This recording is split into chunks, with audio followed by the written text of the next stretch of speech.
ونؤمن به ونتوكل عليه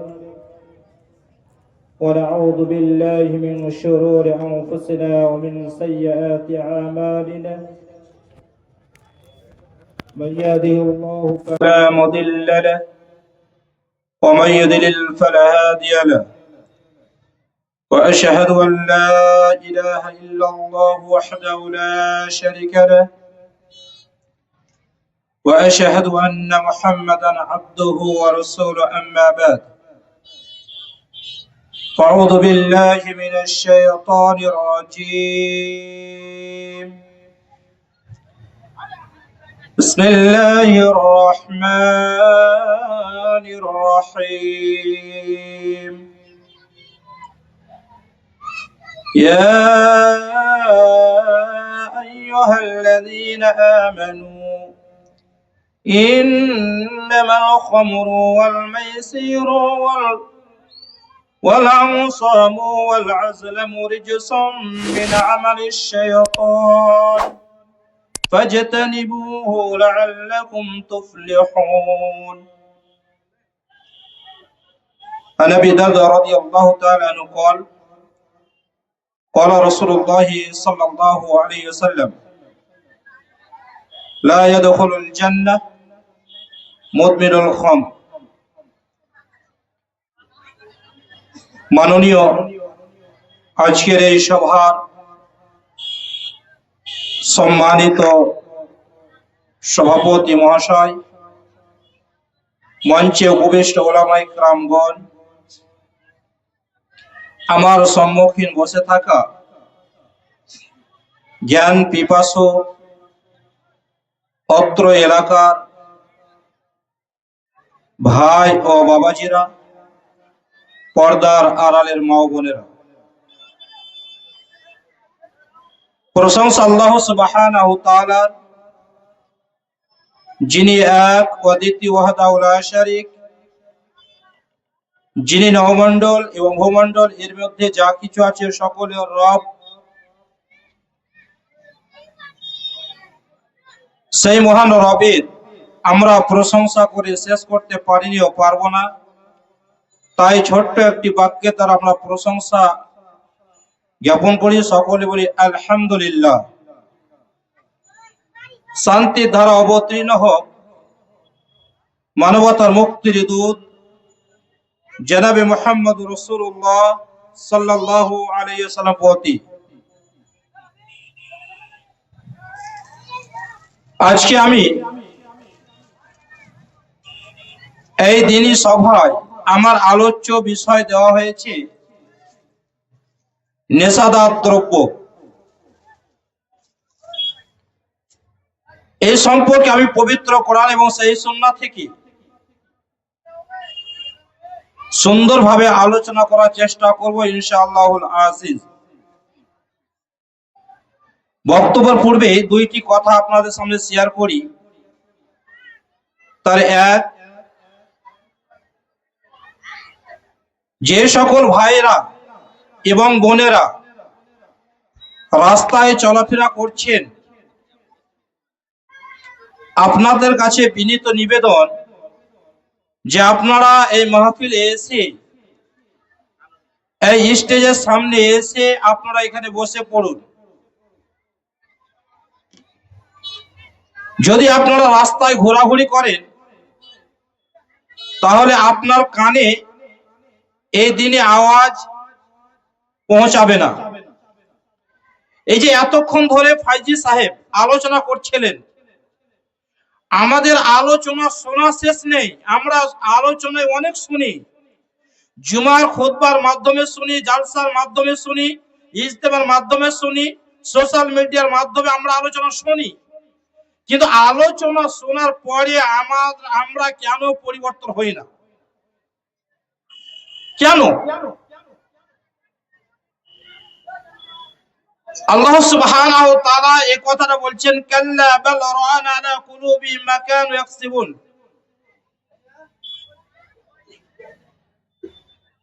না, এটা সত্য নয়, বরং তাদের কৃতকর্মের ফলই তাদেরকে তাদের হৃদয়ে জং ধরিয়ে দিয়েছে। এতক্ষণ ধরে যে পবিত্র কোরআন এবং সেই সুন্নাহর আলোচনা হলো, আলোচনা শ্রবণের পরে আমরা কে পরিবর্তন হতে পেরেছি? আমরা জাহান্নামের কথা শুনি কে নিজেকে পরিবর্তন করতে পেরেছি? আমরা কবরে আলোচনা শুনি নিজেকে কে পরিবর্তন করতে পেরেছি?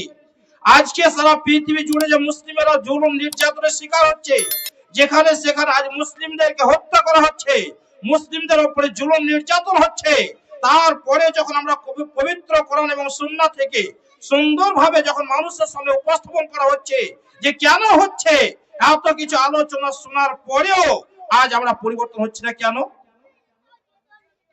এর কারণটা হচ্ছে যে আমাদের হৃদয়গুলো মরে গেছে, আমাদের হৃদয়গুলো জং পড়ে গেছে।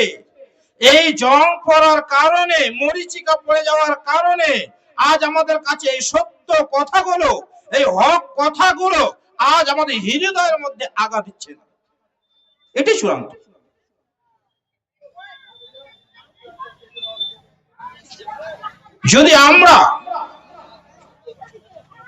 যদি একটু নিজেকে সচেতন করতাম, যদি আল্লাহ সুবহানাহু ওয়া তাআলার ভয় আমাদের হৃদয়ে আসতো, তাহলে আমরা নিজেকে পরিবর্তন করতে পারতাম। এতক্ষণ ধরে সালাতের আলোচনা করতে গিয়ে ফাইজা বলছিলেন যে যারা সালাত ছেড়ে দেয় তারা তো ইসলাম থেকে বাইরে, তারা কাফের। এই কথাটা শোনার পরেও আপনার হৃদয় পুরোদিন নাড়া দিয়েছে যে আমি একজন মুসলিম দাবি করছি, আমি একজন মুসলিম, আর আমি দীর্ঘদিন ধরে সালাত আদায় করি না। কিসের ভিত্তিতে আপনি নিজেকে মুসলিম দাবি করেন? অথচ উমর রাদিয়াল্লাহু তাআলা আনহু, আল্লাহর নবী সাল্লাল্লাহু আলাইহি ওয়াসাল্লাম, তিনি মুনাফিকদের একটি লিস্ট হুযায়ফা রাদিয়াল্লাহু তাআলা আনহুকে দিয়েছিলেন। এই লোকগুলো হচ্ছে মুনাফিক। যখন লিস্ট দেওয়া হলো, আল্লাহ নবী সাল্লাল্লাহু আলাইহি ওয়াসাল্লাম মারা গেলেন, আবু বকর সিদ্দিক রাদিয়াল্লাহু তাআলা মারা গেলেন, উমর রাদিয়াল্লাহু তাআলা আনহু যখন খেলাফত লাভ করলেন, সেই উমর রাদিয়াল্লাহু তাআলা আনহু তিনি সেই গভীর রজনীতে সেই হুযায়ফা রাদিয়াল্লাহু তাআলা বাড়িতে গেলেন।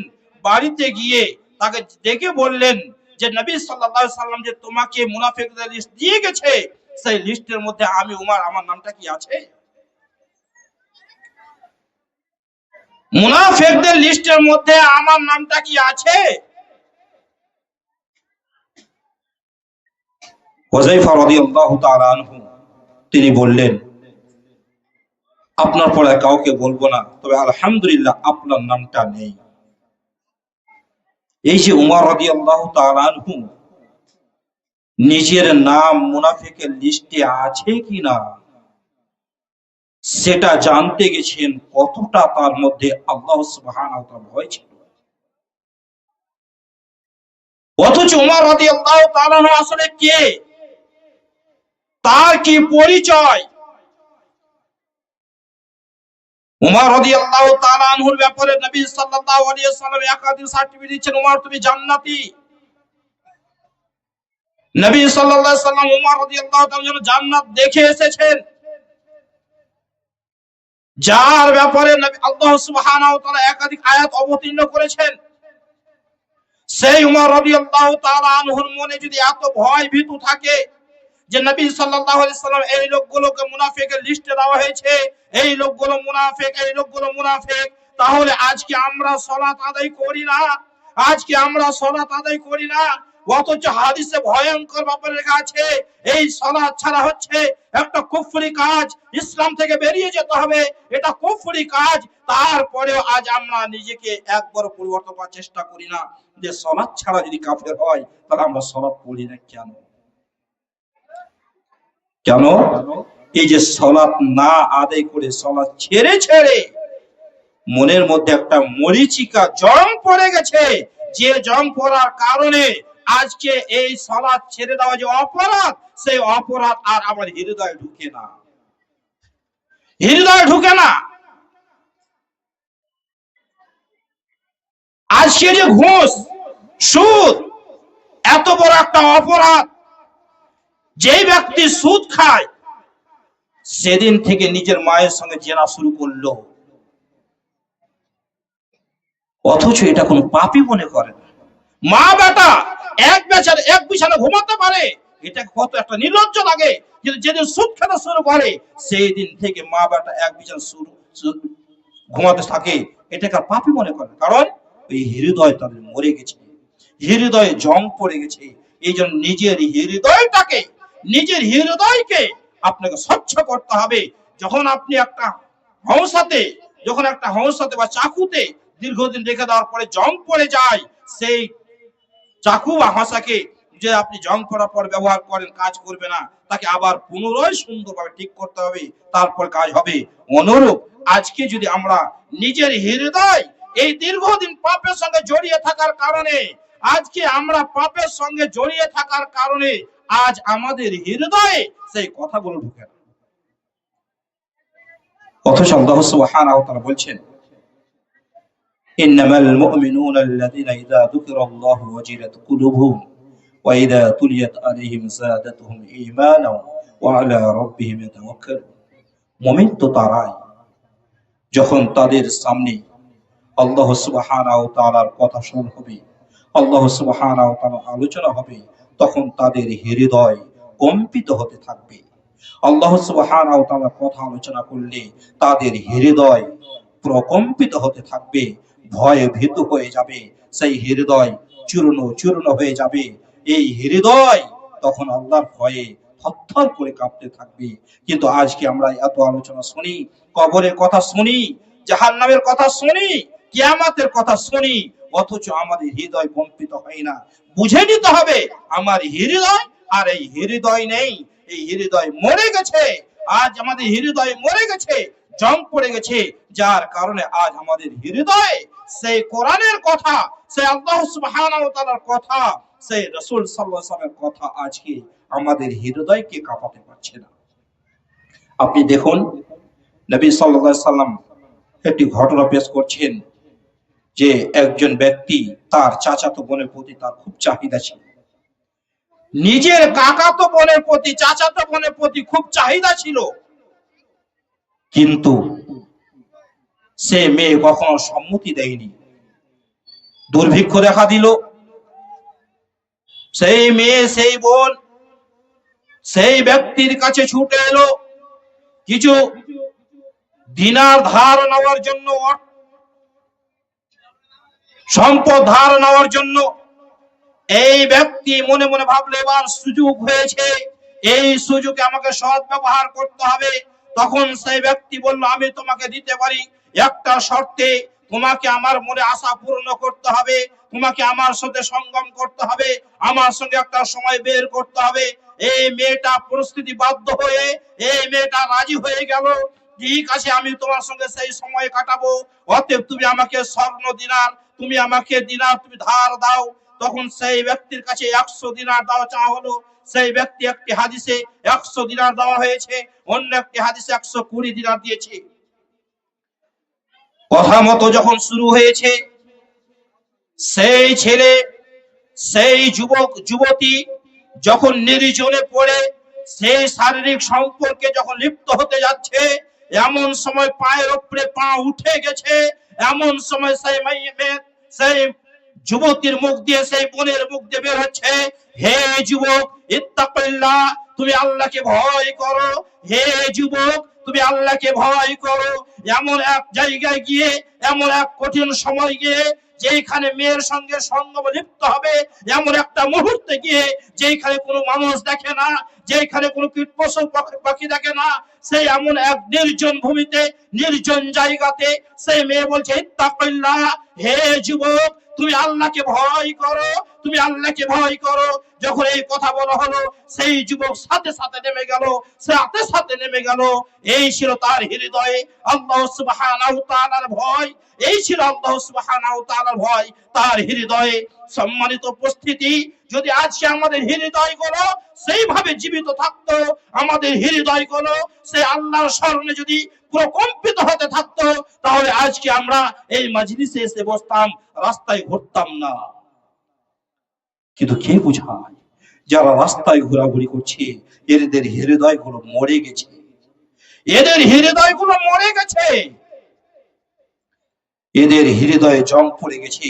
এদের হৃদয়ে যতই বলার চেষ্টা করুন না কেন, এদের হৃদয় হক ঢুকে না, সত্য ঢুকে না। অথচ আল্লাহ সুবহানাহু ওয়া তাআলা বলছেন, কাফেরদের উক্তি ছিল, ওয়াকালাল্লাযীনা কাফারু লা তাসমাউ লিহাযাল কুরআন। কাফেররা বলতো, ওয়াকালাল্লাযীনা কাফারু লা তাসমাউ, কাফেররা বলতো যে তোমরা কোরআন শ্রবণ করো না। কাফেররা বলতো কোরআন শ্রবণ করো না, ওয়ালগাউ ফীহি লাআল্লাকুম তাগলিবুন। আর যখন কোরআন পাঠ করা হবে, কোরআন তেলাওয়াত হবে, কোরআনের আলোচনা হবে, হাদিসের আলোচনা হবে, তখন তোমরা সেইখানে চেঁচামেচি করো, চিৎকার চেঁচামেচি করো। কারণ মানুষের কানে যেন কোরআনের শব্দ না পৌঁছায়, কোরআনের আওয়াজ না পৌঁছায়। যদি কোরআনের আওয়াজ পৌঁছায় তাহলে তারা ইসলামে চলে যাবে। এই জন্য কোরআনের শব্দ না পৌঁছায়, এই জন্য কি করো, চিৎকার চেঁচামেচি করো, তাহলে তোমরা বিজয়ী হতে পারবে। সারা জীবন তো বাজারে ঘুরেন, প্রত্যেকটা দিনই তো বাজারে ঘুরেন, জিলাপি তো রোজই খান, পেঁয়াজি বেগনি তো রোজই খান। আজকে শুধু এই গ্রামবাসী আপনার দিন শিক্ষার জন্য আপনার এখানে ব্যবস্থা করেছে। আরে 24টি ঘন্টা তুমি তো বাকি ঘন্টা তুমি বাজারে কাটিয়েছে এসেছো, আজকে দিনটা একটা সময় দাও না। এই শয়তান দেখলো যে আজকে মানুষ এই সিকদারপুর গ্রামে ইসলামের আলোচনা শুনবে, কোরআনের আলোচনা শুনবে, হেদায়েত পাওয়া যাবে। তাই শয়তান দেখলো আজ এই গ্রামবাসী বাজারে যাবে না, এই জন্য শয়তান বাজারে দিয়ে দিয়েছে। দাও, তাইনি? বাজারে কে ঘুরছে? শয়তান দেখলো আজকে হারা যাবে না, এই জন্য বাজার নিয়ে এসে দিয়ে দিল। এই লাও বাজার এখানে চলে এসেছে, শয়তান এখানেও জয় করেছে, আমরা হেরে গেছি, হেরে গেছি। অথচ আল্লাহ সুবহানাহু ওয়া তাআলা বলছে এটা কাফেরের উক্তি, কোরআন থেকে তোমাকে দূরে সরাবার চেষ্টা করছে। অপরদিকে আল্লাহ সুবহানাহু ওয়া তাআলা বলছেন, ওয়াইদা কুরিয়াল কুরআনা ফাসতামিউ লাহু ওয়ানসিতু লাআল্লাকুম তুরহামুন। যখন কোরআন পাঠ করা হবে তখন তোমরা মনোযোগ সহকারে শোনো। যখন কোরআন পাঠ করা হবে মনোযোগ সহকারে শোনো এবং নীরব থাকো, নিশ্চুপ থাকো। লাআল্লাকুম তুরহামুন, তাহলে হয়তো তোমাদের উপরে রহমত দয়া করা হতে পারে, অনুগ্রহ করা হতে পারে। মানুষ যদি মন দিয়ে মনোযোগ সহকারে এই পবিত্র কোরআন শ্রবণ করে, এই পবিত্র কোরআন শ্রবণ করে, কোরআনের আলোচনা শুনে, আল্লাহর আলোচনা শুনে, নবী সাল্লাল্লাহু আলাইহি ওয়াসাল্লামের আলোচনা শুনে, সাহাবাদের জীবনী যদি শুনে, তাহলে অবশ্যই তার হৃদয় পরিবর্তন হবে। কিন্তু বড় দুঃখের বিষয়, আল্লাহ সুবহানাহু ওয়া তাআলা এত সুন্দর একটি মজলিস করে দিয়েছেন, সুযোগ করে দিয়েছেন, আর আপনার মতো হতভাগা যারা তারা এখানে ঘুরে বেড়াচ্ছে। আবু হুরায়রা রাদিয়াল্লাহু তাআলা আনহু একদিন মসজিদের মদিনা বাজার দিয়ে অতিক্রম করছেন পথ।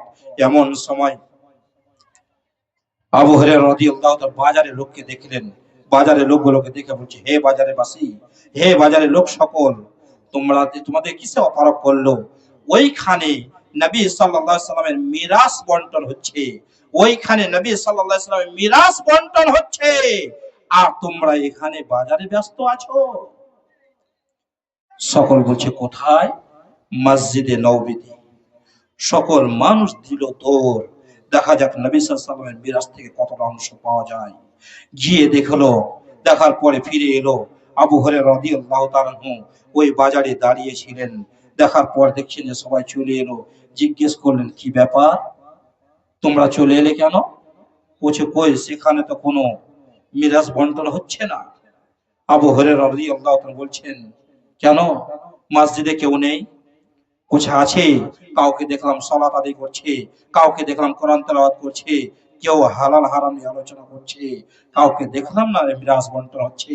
নবী আবু হুরায়রা রাদিয়াল্লাহু তাআলা বলছেন, আফসোস তোমাদের প্রতি, ওটাই তো নবীর মিরাস, যেখানে হালাল হারাম আলোচনা হচ্ছে, যেখানে দ্বীনের জ্ঞান আলোচনা হচ্ছে, কোরআন এবং সুন্নাহর আলোচনা হচ্ছে, এটাই হচ্ছে নবী সাল্লাল্লাহু আলাইহি ওয়াসাল্লামের মিরাস।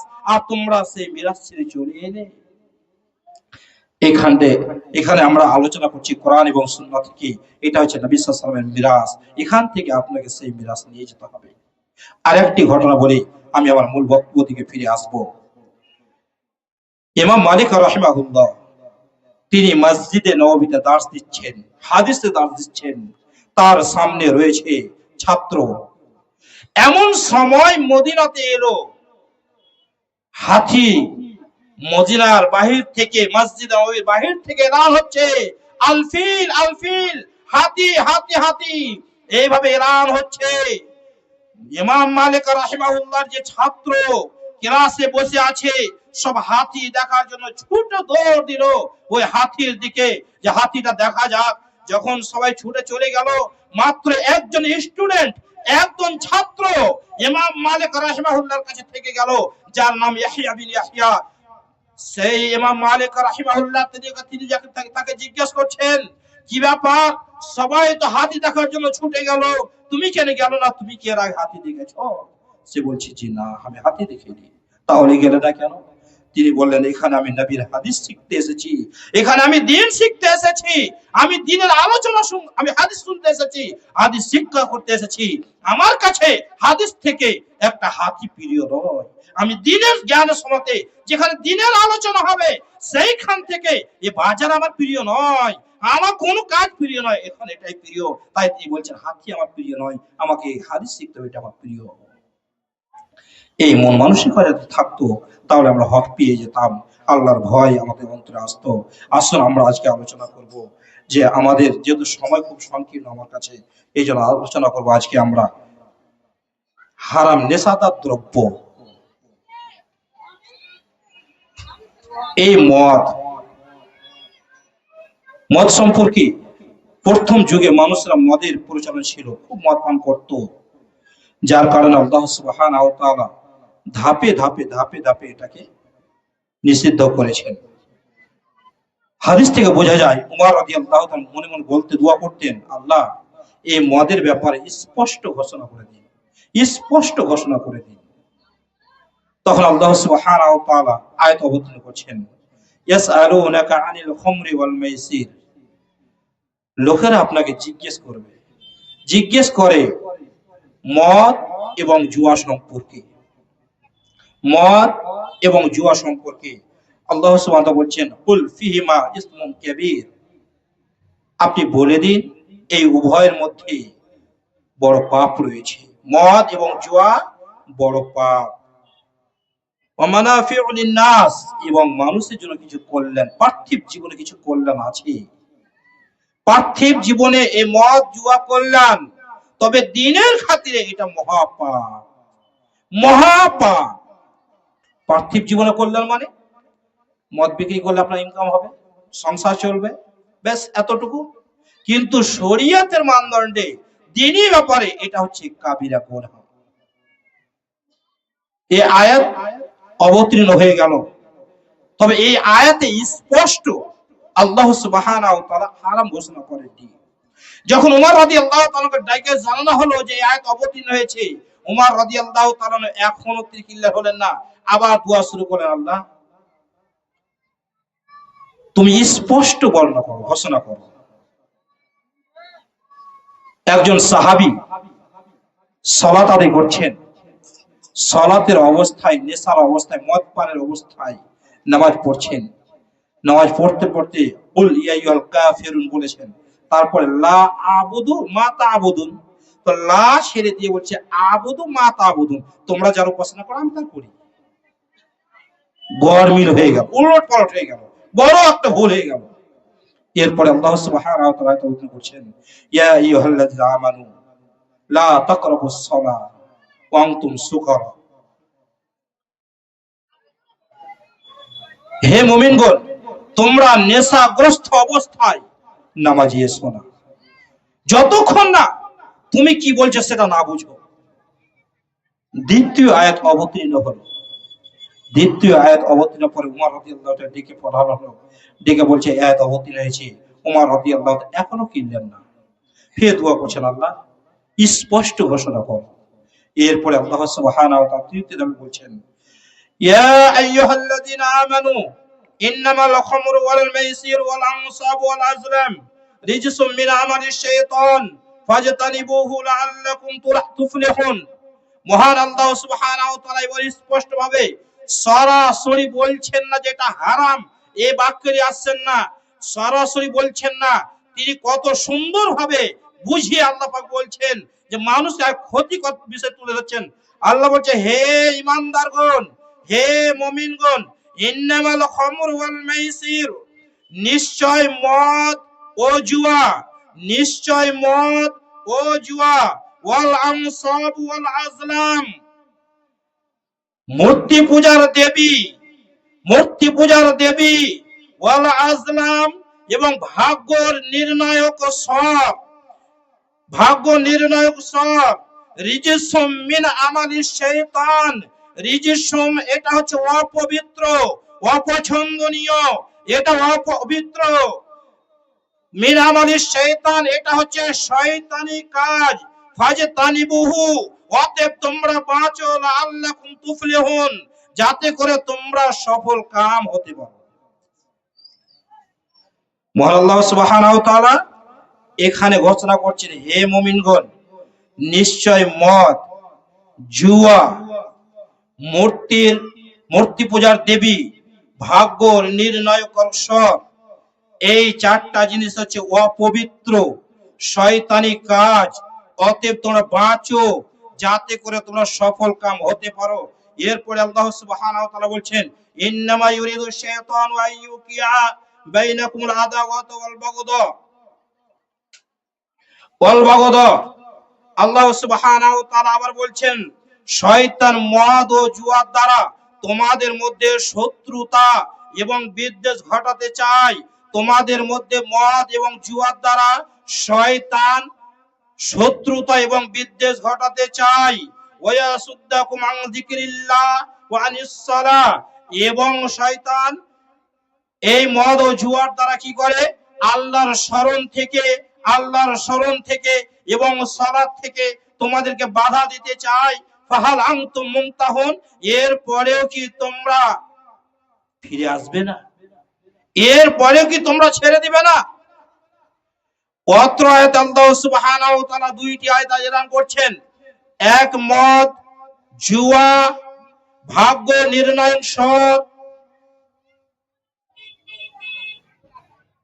এবং মূর্তি পূজা, এই চারটা জিনিস অপবিত্র, এক, দুই এটা শয়তানি কাজ, তিন এখান থেকে তোমরা বাঁচো, চার তাহলে তোমরা সফল কাম হবে, পাঁচ এটি মদ জুয়ার মাধ্যম দিয়ে তোমাদের মধ্যে শয়তান শত্রুতা ঘটাতে চায়, ছয় বিদ্বেষ তৈরি করতে চায়, সাত তোমাদেরকে আল্লাহর স্মরণ জিকির থেকে দূরে সরাতে চায়, আট আল্লাহ পাকের স্মরণ সবচেয়ে বড় নামাজ থেকে তোমাদেরকে দূরে সরাতে চাই। এর পরেও কি তোমরা ফিরবে না। আজকে আপনি দেখুন আমাদের সমাজ সবচেয়ে বড় ব্যাধি নেশাদার দ্রব্য, যে নেশাদার দ্রব্যে আজকে পুরো সমাজ জর্জরিত, যার কারণে মানুষ মদ পান করে নিজের সবকিছু শেষ করে দিয়ে মানুষের সঙ্গে ফিতনা সৃষ্টি করে, মদ খেয়ে এসে ঝগড়া করে, পরিবারে ঝগড়া করে, মাকে গাল দেয়, বাপকে গাল দেয়, ভাইকে গাল দেয়, পাড়া পড়তিকে গাল দেয়, কারণ ব্রেন বিকৃত হয়ে গেছে, গাল দিতে শুরু করেছে। অতএব এই সম্পদগুলো, এই মদ, শয়তান আপনাকে কি করবে, শত্রুতার সৃষ্টি করে দিবে। আর জুয়া, এই জুয়ার মাধ্যম দিয়ে শত্রুতা হয় আর সময় নষ্ট করা হয়। প্রিয় ভাই সকল, তার অত্র আয়াতে আল্লাহ সুবহানাহু ওয়া তাআলা আমাদেরকে সতর্ক করে দিলেন যে এইগুলো হচ্ছে শয়তানি কাজ, অতএব তোমাকে ছেড়ে দিতে হবে। হারাম যখন এই আয়াত অবতীর্ণ হলো তখন নবী সাল্লাল্লাহু আলাইহি সাল্লাম বললেন, যাও এলান করে দাও এই সকল কাজগুলো হারাম, এই সকল কাজ, মদ পান করা হারাম। যখন একজন সাহাবী এলান করে দেওয়ার পরে সাথে সাথে সকলে মদ ছেড়ে দিল। এমন কি মদ যে বাড়িতে এত প্রস্তুত ছিল, যখন এই আয়াত অবতীর্ণ হলো তখন মানুষ কি করলো, সেই সাহাবারা সেই মদ মদিনার অলিতে গলিতে ঢেলে একবারে ভাসিয়ে দিল, নালা করে দিল। সম্মানিত উপস্থিতি, এইভাবে আল্লাহ সুবহানাহু ওয়া তাআলা মদকে হারাম করে দিলেন। এরপরে নবী সাল্লাল্লাহু আলাইহি সাল্লাম বলছেন, জাবির বিন আব্দুল্লাহ রাদিয়াল্লাহু তাআলা বলছেন, কুল্লু মুসকিরিন খামর, প্রত্যেক নেশাদার দ্রব্য হচ্ছে মদ। যে জিনিসটা নেশা, যেটা ব্রেন বিকৃত করে, সেটাই হচ্ছে মদ, আর সেটাই হচ্ছে হারাম। তাহলে যে জিনিস আপনার মাথা বিকৃত করবে, ব্রেন বিকৃত করে দিবে, সেটাই, যেটা আপনাকে নেশা দিয়ে দিবে, সেটাই নেশা, আর সেটা হচ্ছে মদ, আর সেটাই হারাম।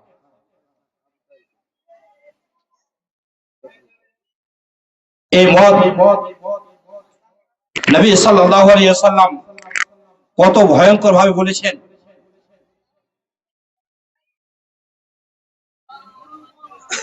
আবু দারদা রাদিয়াল্লাহু তাআলা আনহু তিনি বলেন, ক্বালা রাসূলুল্লাহ সাল্লাল্লাহু আলাইহি ওয়াসাল্লাম, লা ইয়াদখুলুল জান্নাহ,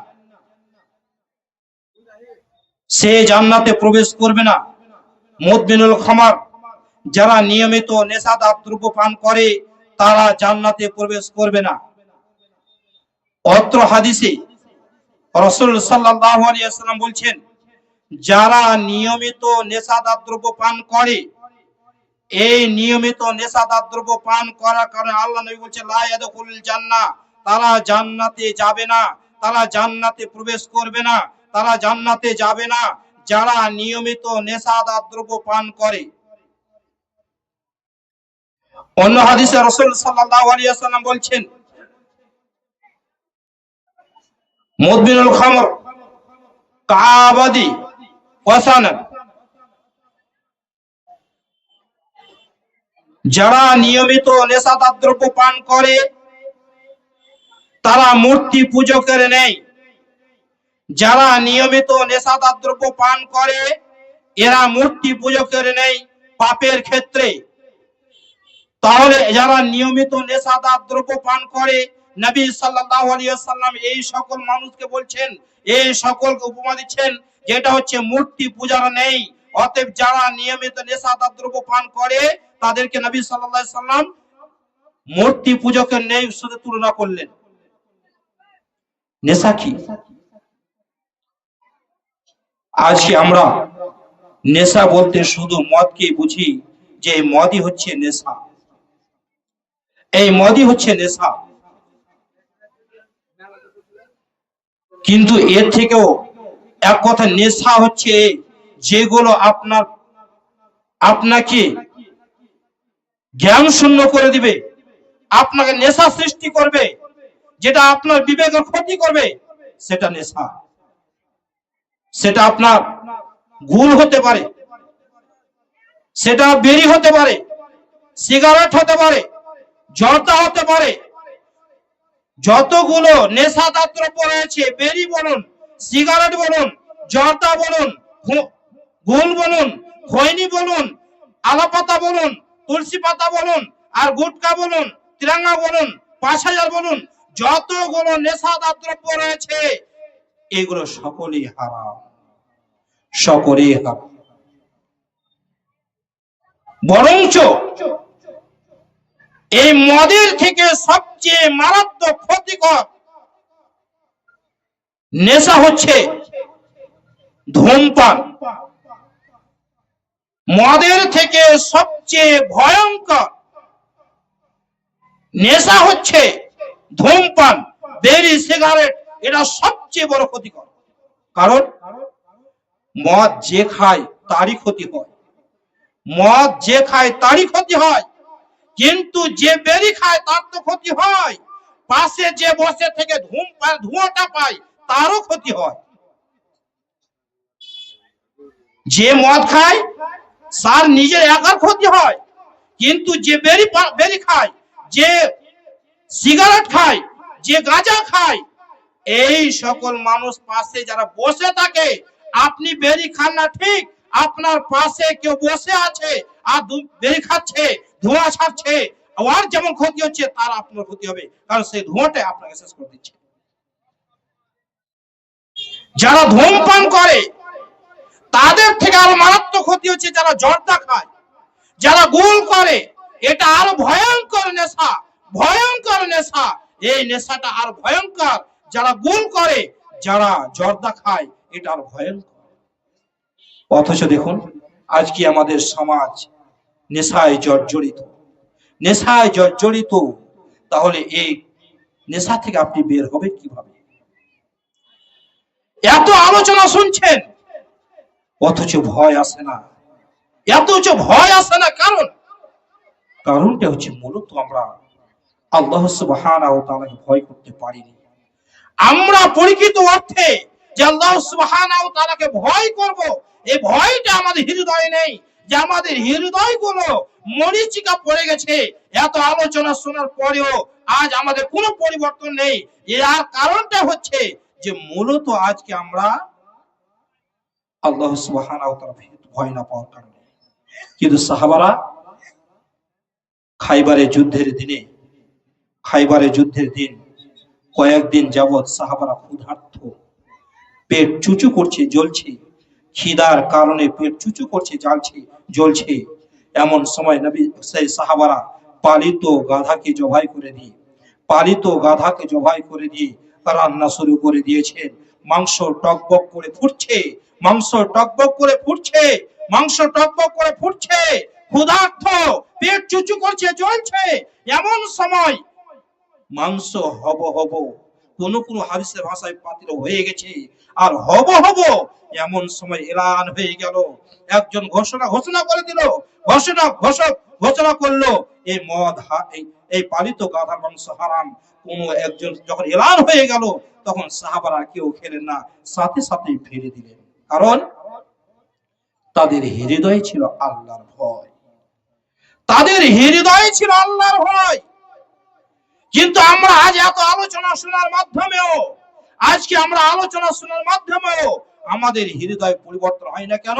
মূলত আল্লাহ সুবহানাহু ওয়া তাআলার ভয় আমাদের হৃদয়ে আসে না। অথচ নবী সাল্লাল্লাহু আলাইহি ওয়াসাল্লাম একটি হাদিসের মধ্যে বলছেন, যে ব্যক্তি মদ পান করে তার 40 দিন যাবত সালাত কবুল হবে না, 40 দিন নামাজ কবুল হবে না। যদি সে তওবা করে তাহলে তার তওবা আল্লাহ পাক কবুল করবেন। আবার যদি দ্বিতীয়বার সে মদ পান করে, আবার 40 দিন তার সালাত কবুল হবে না, 40 দিন সালাত কবুল হবে না। আবার যদি সে তওবা করে, তাহলে আবার আল্লাহ পাক কবুল করে দিবেন। তৃতীয়বার যদি মদ পান করে, আবার 40 দিন সালাত কবুল হবে না। আবার যদি মদ পান করে, তওবা করে, আল্লাহ কবুল করে দিবে। এরপরে নবী সাল্লাল্লাহু আলাইহি ওয়াসাল্লাম বলছে যে চতুর্থবার যে সে মদ পান করে আর যে সে তওবা করে, আল্লাহ তওবা কবুল করবেন না, এবং তার জন্য রয়েছে তিনাতুল খাবাল। সেই তিনাতুল খাবাল, তখন সাহাবারা জিজ্ঞেস করলেন তিনাতুল খাবাল কি? নবী সাল্লাল্লাহু আলাইহি ওয়াসাল্লাম বলেছেন তিনাতুল খাবার হচ্ছে সেই জাহান্নামীদের খাবার, যেখানে জাহান্নামে পুঁতবে, জাহান্নামে ভরে দেওয়ার পরে জাহান্নামীদেরকে পুড়িয়ে তাদের গায়ে চামড়াগুলো ঝলসে, তাদের শরীরে মাংসগুলো বয়ে, তাদের শরীর থেকে রক্ত পড়ে, পুঁজ পড়ে, চাপা ঘা হবে, সেই ঘাগুলো দিয়ে বয়ে পুঁজ সব রক্ত বের হয়ে সেই মাংসগুলোতে পিছে রক্ত বের হয়ে এক জায়গাতে জমা হবে। আর সেই জমাকৃত সেই পুঁজগুলোকে নিয়ে এসে সেই জাহান্নামীদেরকে, যারা মদ পান করেছে, যারা নেশাদার দ্রব্য দুনিয়া থেকে মদ পান করত, এদেরকে যখন খাওয়া হবে তখন তাদেরকে বলবে এই খাও। যারা সতর্ক সাবধান, যারা বেরি, সিগারেট, জর্দা, গোল, যারা গুটকা, তিরাঙ্গা, খৈনি, যারা নেশাদার দ্রব্য পান করেন, যারা মদ, হিরোইন, যাবতীয় নেশাদার দ্রব্য পান করেন, সতর্ক সাবধান। মনে রাখবেন, মহান আল্লাহ নবী সাল্লাল্লাহু আলাইহি ওয়াসাল্লাম বলেছেন জাহান্নামীদের, যারা দুনিয়াতে নেশাদার দ্রব্য পান করবে তাদেরকে আল্লাহ সুবহানাহু ওয়া তাআলা জাহান্নামে খাওয়াবে। জাহান্নামীদের শরীর থেকে ঝলসে যাওয়া রক্ত, পুঁজ, যাবতীয় আবর্জনা শরীর থেকে বের হয়ে এক জায়গায় জমা করে সেই পুঁজগুলো খাওয়াবে। যারা দুনিয়ায় বেরি খেত, যারা সিগারেট খেত, যারা গুটকা, তিরাঙ্গা, জর্দা, গুল, যারা মদ, নেশাদার দ্রব্য পান করত, এই সকল মানুষকে আল্লাহ সুবহানাহু ওয়া তাআলা খাওয়াবে। খেতে পারবেন তো? অতএব সেই দিন ক্ষমা করুন। আবু দারদা রাদিয়াল্লাহু তাআলা বলছেন, আমার বন্ধু আমাকে উপদেশ দিয়েছেন নবী সাল্লাল্লাহু আলাইহি সাল্লাম, লা তাশরাবিল খামর, তুমি মদ পান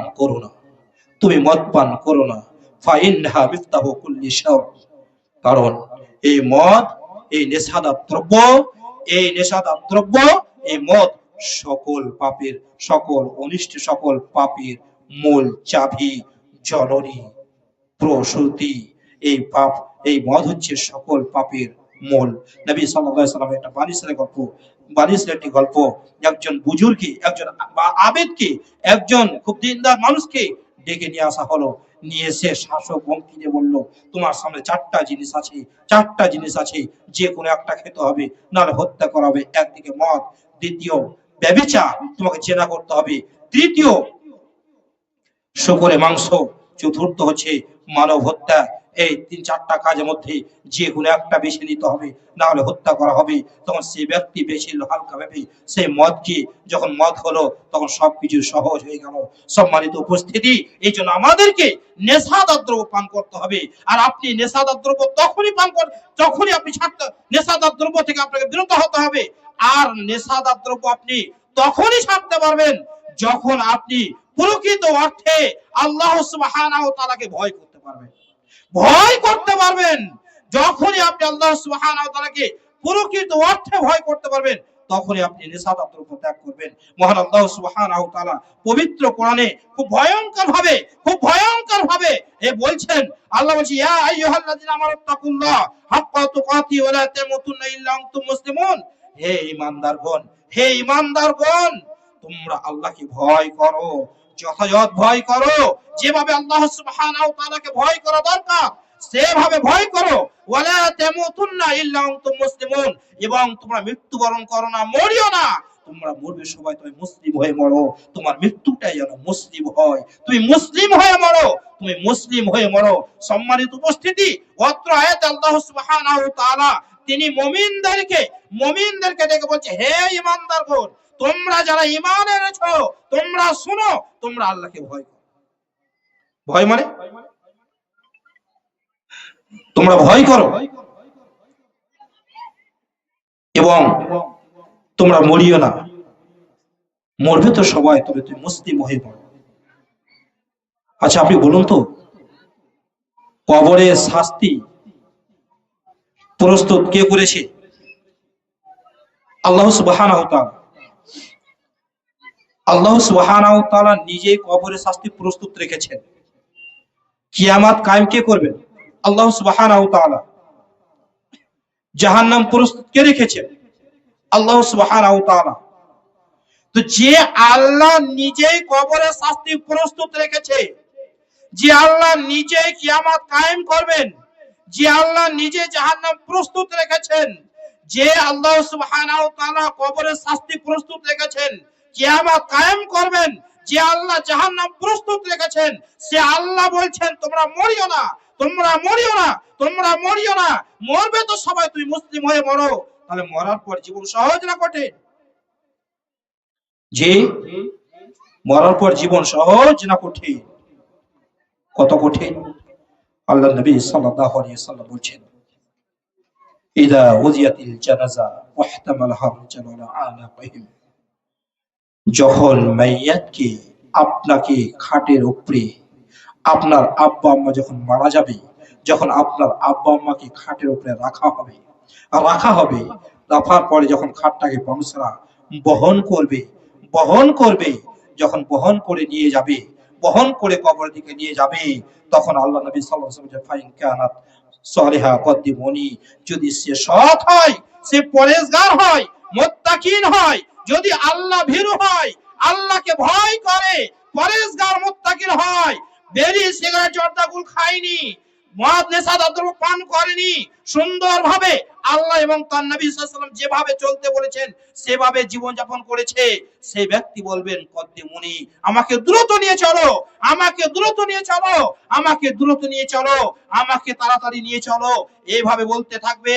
ওয়াইন কানা গায়রা সালিহা, আর যদি অসৎ হয়, বেনামাজি হয়, যদি মদ পান করে, জুয়া খেলে, লটারি কাটে, তাস খেলে, বেনামাজি থাকে, সর্বক্ষণ আল্লাহর শত্রু হয়ে থাকে, তাহলে বলতে থাকবে, আইনা ইয়াদাহুনা বিহা, তোমরা আমাকে কোথায় নিয়ে যাচ্ছ, এই বলে চিৎকার করতে থাকবে। আপনার সেই শব্দ সকল সৃষ্টি শুনতে পাবে, শুধু মানুষ পাবে না, জিন পাবে না। আপনার সেই চিৎকার সকল সৃষ্টি শুনবে, কিন্তু আপনি পাবেন না। আপনার মানুষ আর জিন শুনতে পাবে না। সেই দিন আপনার দেহের ভাষা হবে, আপনার দেহের ভাষা হবে, আপনার দেহের ভাষা হবে। ও আমার কলিজার টুকরা সন্তান, ও আমার কলিজার টুকরা সন্তান, ও আমার কলিজার টুকরা সন্তান, ও আমার কলিজার টুকরা সন্তান, আজ তুমি আমাকে কোথায় নিয়ে যাচ্ছ? আজ তুমি আমাকে কোথায় নিয়ে যাচ্ছ? আজ তুমি আমাকে কোথায় নিয়ে যাচ্ছ? আজ আমি তোমার জন্য হালাল হারাম বুঝিনি, বেরির ব্যবস্থা করেছি, বা দোকানে গুটকা তিরঙ্গা রেখেছি, জর্দা রেখেছি, মদের ব্যবস্থা করেছি, মদ বিক্রি করেছি। এই মদের টাকা ইনকাম করে তোমাকে আজ ডক্টর তৈরি করেছিলাম। এই মদের টাকা বিক্রি করে আমি তোমাকে প্রফেসর করেছিলাম। এই বেরির ব্যবস্থা করে তোমাকে আমি মাস্টার তৈরি করেছি। এই বেরির ব্যবস্থার মাধ্যম দিয়ে তোমাকে আমি বড় বিজনেস দিয়েছি। এই বেরির ব্যবস্থা দিয়ে আমি তোমার জন্য জমি জায়গা করে দিয়েছি, সবকিছু করে দিয়েছি। ও আমার কলিজার টুকরা সন্তান, আমি তোমার জন্য মদের ব্যবস্থা করেছিলাম, আমি তোমাকে ডক্টর ইঞ্জিনিয়ার প্রফেসর করে দিয়েছি। আজ আমাকে কোথায় নিয়ে যাচ্ছ? আজ আমাকে কোথায় নিয়ে যাচ্ছ?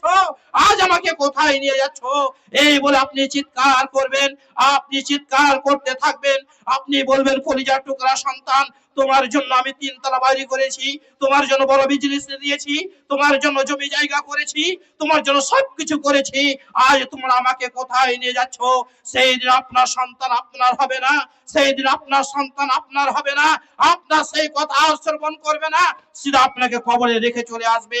এমন একটি ঘরে রেখে আসবে, এমন একটা নির্জনে রেখে আসবে, ওই বাসতলাতে রেখে আসবে যেখানে দিনের বেলা মানুষ যেতে ভয় পায়। এমন এক জায়গায় আপনাকে রেখে আসবে যে ঘর, যে ঘরের জ্বালানো নেই, যে ঘর, যে ঘরে আলো, যে ঘরে আলো নেই, যে ঘরে জ্বালানো নেই, যে ঘরে, যে ঘরে দরজা নেই। আপনার জীবনে এমন একটি ঘর হবে যে ঘর, যে ঘরে প্রতিবেশী আপনি হবেন। এমন একটা ঘর হবে আপনার দৃষ্টি শক্তি এতটাই ছেয়ে যাবে, চতুর্দিকে অন্ধকার। আপনি সেই কবর থেকে আপনার সন্তানের পায়ের শব্দ শুনতে পাবেন, সেই কবর থেকে আপনার সেই ভাইয়ের শব্দ শুনতে পাবেন, আপনার সেই কবর থেকে আপনার ওই বন্ধু বান্ধব আত্মীয় স্বজনের শব্দ শুনতে পাবে। সেই দিন আপনার ডাকে আপনার সেই শব্দ শোনার পরেও কোনো ক্ষমতা থাকবে না। আজ আপনি কাদের জন্য, কাদের জন্য এ বেরির ব্যবস্থা করছেন? কাদের জন্য মদের ব্যবস্থা করছেন? কাদের জন্য গুটখা তিরঙ্গা বিক্রি করছেন? কাদের জন্য খৈনি করছেন? কাদের জন্য আজকে আপনি এই গাঁজার ব্যবস্থা করছেন? এ সন্তান তো পর হয়ে যাবে, এ সন্তান তো আপনার থেকে আলাদা হয়ে যাবে। আল্লাহ বলছে ইয়াউমা ইয়াফিরুল মারউ মিন আখিহি ওয়া উম্মিহি ওয়া আবিহি ওয়া সাহিবাতিহি ওয়া বানি। সেই দিন তোমার সন্তান তোমাকে দেখে পালাবে, সেই দিন তোমার মেয়ে তোমাকে দেখে পালাবে, তোমার স্ত্রী তোমাকে দেখে পালাবে, তোমার পিতামাতা তোমাকে দেখে পালাবে। সেই দিন তোমার কেউ হবে না। আজকে যাদের জন্য এত দুনিয়া দুনিয়া মনে করো, এ দুনিয়া আপন না নয়, এ দুনিয়া আপনাকে সবাই ধোঁকা দিচ্ছে, এ আপনার দুনিয়া নয়। কার জন্য আজকে আপনি হারাম ব্যবসা করছেন? আজকে চোখ বুঝলে কালকে সকালে আপনাকে রেখে দিব। এই কথা বলে দিয়ে আমি আমার বক্তব্য শেষ করে দিব। শুধু একটা ওমা আপনাকে স্মরণ করিয়ে দিচ্ছি, এইটাকে গভীর রাত্রে গিয়ে আজকে ঘরের দরজাগুলো বন্ধ করে দিয়ে, জান্নাত লাইটটাকে বন্ধ করে দিয়ে মনে মনে একটু স্মরণ করে চিন্তা ভাবনা করবেন, আর এই কথাটিকে একটু গবেষণা করবেন। দিয়ে আমি এই কথাটি ভালোভাবে নোট করে রেখেন। আজকে আপনি বাড়িতে যাবেন, আপনি মনে মনে ভাববেন আমি এখন মারা গেলাম, আমার সকাল 10টায় জানাজা হবে, আমার সকাল 10টায় জানাজা হবে, 10:30টায় আমাকে কবরে দাফন করে দেওয়া হবে। কবরে দাফন করে দেওয়ার পরে আমি আমার ছেলের শব্দ শুনতে পাবো, আমি আমার বন্ধু বান্ধবের শব্দ শুনতে পাবো। 11টার সময় আমার প্রশ্ন পর্ব হয়ে যাবে, আমাকে 2জন ফেরেশতা এসে জিজ্ঞেস করবে। আমাকে জিজ্ঞেস করার পরে 3টি প্রশ্নের উত্তর যদি আমি দিতে না পারি, 3টি প্রশ্নের উত্তর যদি আমি দিতে না পারি, আমার শুরু হবে শাস্তি। কয়দিনকার শাস্তি? একদিন, একদিন, 2 দিন, 1 সপ্তাহ, 1 মাস, 1 বছর, না, ইলা ইয়াউমিল কিয়ামা, কিয়ামত পর্যন্ত একই রকম শাস্তি চলতে থাকবে। কিয়ামত পর্যন্ত একই রকম শাস্তি চলতে থাকবে। কিয়ামত যদি 500 বছর না হয়, 500 বছর শাস্তি চলবে। কিয়ামত যদি 1000 বছর না হয়, 1000 বছর শাস্তি চলবে। শুধু তাই নয়, কিয়ামত শেষ হয়ে গেল, কবর শেষ হয়ে গেল, কিয়ামত চলে উঠে গেল, কিয়ামতের সময় আপনাকে উঠে যাবে। একদিন বিচার যদি না হয়, 50,000 বছর, 50,000 বছর অপেক্ষা করতে হবে। বিচার যদি একদিন না হয়, 50,000 বছর অপেক্ষা করতে হবে। বিচার 2 দিন না হলে কি হয়? এরপরে চলে এলো জাহান্নাম, অনন্তকাল জাহান্নাম। আর কোনোদিন জাহান্নাম থেকে বের হওয়া যাবে না, কোনোদিন বের হওয়া যাবে না। কিসের ভাই দুনিয়া? এ দুনিয়া কিসের? কিসে আপনাকে প্রেমে ফেলে দিল? এ দুনিয়ার মহব্বত আপনাকে কিসে ফেলে দিল? এ দুনিয়া তো ধোঁকা, এই ছেলে মেয়ে ধোঁকা দিচ্ছে। অতএব নিজের সতর্ক সাবধান অবলম্বন করুন। সম্মানিত উপস্থিতি, আজকে আমাদেরকে প্রত্যাবর্তন করে আসতে হবে, ফিরে আসতে হবে। আল্লাহ সুবহানাহু ওয়া তাআলা বলছেন ফাহাল আনতুম মুনতাহুন, তারপরেও কি তোমরা প্রত্যাবর্তন করবে না? তারপরেও কি সেখান থেকে ফিরে আসবে না? আজ যদি আমরা মদ, আজ যদি আমরা নেশাদার দ্রব্য বর্জন করে দিই, সমাজে শান্তি প্রতিষ্ঠিত হবে, সমাজে শান্তি ফিরে আসবে, ব্যক্তি জীবনে শান্তি থাকবে, পারিবারিক জীবনে শান্তি থাকবে, সামাজিক জীবনে শান্তি থাকবে, রাষ্ট্রীয়ভাবে শান্তি থাকবে। যদি আমরা সেই নেশাদার দ্রব্যগুলোকে ছুঁড়ে ফেলতে পারি, আর না হলে আমরা ব্যক্তি জীবনে পাবো না। আর আখিরাত তো আছে অনন্তকাল, শাস্তির জন্য অপেক্ষা। সেই দিন কি হবে? সেই দিন আমার আপনার কি হবে? সেই দিনকে স্মরণ করে নিজের প্রত্যাবর্তন করুন। সম্মানিত উপস্থিতি, মরণ একদিন হবেই হবে, মরণ একদিন হবেই হবে। মরণ থেকে কেউ বাঁচতে পারবে না। হাত থেকে ঢিল ছুটে গেলে যেমন ঢিল ধরা যায় না, হাত থেকে ঢিল ছুটে গেলে যেমন ঢিল ধরা যায় না, ঠিক মরণ চলে এলে আর পাপকে ঠেকানো যাবে না। নদীর স্রোত একবার বয়ে গেলে আর ফিরিয়ে আনা যায় না, ঠিক শ্বাস বন্ধ হয়ে গেলে এই জন্য আর ফিরে আসবে না।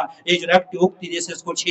হাসান বাসরী রাহিমাহুল্লাহ, তিনি যখন জানাজায় দাঁড়াতেন দিয়ে বলতেন, আচ্ছা বলো তো, এই মেয়েকে এখন দাফন করব, 3টি প্রশ্ন করা হবে। 3টি প্রশ্ন উত্তর যদি দিতে না পারে, 3টি প্রশ্ন উত্তর যদি দিতে না পারে, মান রব্বুকা, তোমার রবকে, মা দিনুকা, তোমার দিন কি, তোমার নবীকে, 3টি প্রশ্ন করা হবে। উত্তর যদি দিতে না পারে, এই মেয়ে বলবে, আমাকে আবার প্রত্যাবর্তন করা হোক, ফিরিয়ে দেওয়া হোক, আমি আবার দুনিয়াতে গিয়ে ভালো কাজ করে আসবো, ভালো কাজ করে আসবো। হাসান বাসরী রাহিমাহুল্লাহ বলছেন, বলো তো এই ব্যক্তিকে সময় দেওয়া হবে? তখন জনগণ বলছেন, না, সময় দেওয়া হবে না। ভাই, আপনারা মাটির তলে আছেন না উপরে আছেন? উপরে আছেন। তাহলে এখনো সময় আছে, সময়কে কাজে লাগান। মৃত্যু চলে আসলে আর কোনো ঠেকানো যাবে না, মৃত্যু চলে আসলে আর কোনো ঠেকানো যাবে না। এই জন্য সময়কে মূল্যায়ন করে, জীবনটা কয় বছরের, এই তো গেলাম, এই তো চলে গেলাম। বাপ দাদা এসেছিল, আজ কবরে চলে গেছে। আজকে আমি বাপ হয়েছি, আমি শ্বশুর হয়েছি, আমি আজকে দাদু হয়েছি, একদিন আমি চাচা হয়ে গেলাম, আজকে আস্তে আস্তে আমার বয়স হয়ে গেল, একদিন আমিও কবরে চলে যাব। সম্মানিত উপস্থিতি, আসুন আমরা সেই নেশাদার দ্রব্য যে বর্জন করে আমরা আল্লাহর পথে ফিরে এসে নিজের জীবনকে পবিত্র করান এবং সেই সুন্নাহ ভিত্তিক নিজের জীবনটা গড়ার চেষ্টা করি। তাহলে ইনশাআল্লাহ দুনিয়ার জীবনে সফলতা এবং মরার পরে জীবন সফলতা ইনশাআল্লাহ পাবো। আল্লাহ পাক আমাদের প্রতি সেই আল্লাহর কাছে দোয়া করি, রব্বুল আলামিন, আমরা গুনাহগার, পাপী, আমরা সকলে হারামের সঙ্গে জড়িয়ে, আল্লাহ তুমি আমাদেরকে হেদায়েত দান করো, তৌফিক দান করো, যাতে করে আমরা সেখান থেকে ফিরে আসতে পারি এবং আমরা যেন নিজের জীবনটাকে পবিত্র কোরআন এবং সেই সুন্নাহ ভিত্তিক গড়তে পারি। আল্লাহ তার তৌফিক দান করো, এই দাবি তোমার কাছে রাখি। আল্লাহ তুমি আমাদের দোয়া কবুল করো। আমিন সুমা আমিন। আসসালামু আলাইকুম।